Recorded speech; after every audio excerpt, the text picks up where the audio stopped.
Hello everyone, welcome to kitchen affairs. आज इस video में मैं आपके लिए एक इजी झटपट से बनने वाला बहुत ही रिफ्रेशिंग ड्रिंक की रेसिपी लेकर आई हूँ जो है ब्लैक मोहितो। तो चलते हैं, शुरू करते हैं।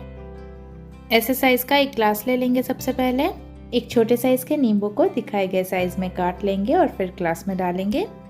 10 से 12 पुदीने के पत्ते ले लेंगे। आप देख सकते हैं मैं जितना वीडियो में दिखा रही हूँ, और इसे भी हम ग्लास में डाल देंगे। 1 टीस्पून चीनी डालेंगे, आप चाहें तो पाउडर चीनी का भी यूज़ कर सकते हैं। 1/3 टीस्पून ब्लैक सॉल्ट डालेंगे। सारी चीज़ों को वीडियो में दिखाए गए तरीके से क्रश कर लेंगे ताकि लेमन का और मिंट का पूरा फ्लेवर इसमें आ जाए। नींबू को बहुत ज़्यादा क्रश मत कीजिएगा, नहीं तो नींबू कड़वा लग सकता है। नींबू का रस निकल चुका है और पुदीना भी बहुत ही अच्छे से क्रश हो चुका है, यहाँ पे देख सकते हैं। अब चीनी को हम इसमें पूरी तरह से डिसॉल्व होने देंगे। नींबू को बहुत ज़्यादा क्रश करके कड़वा नहीं बना देना है, इस बात का ध्यान रखिए। यह रेडी हो चुका है और चीनी भी अच्छे से डिसॉल्व हो चुका है। इसमें हम 3 से 4 आइस क्यूब्स डालेंगे। अब इसमें आप कोई भी ब्लैक कलर का कोल्ड ड्रिंक यूज़ कर सकते हैं। मैं यहाँ पे थम्सअप डाल रही हूँ।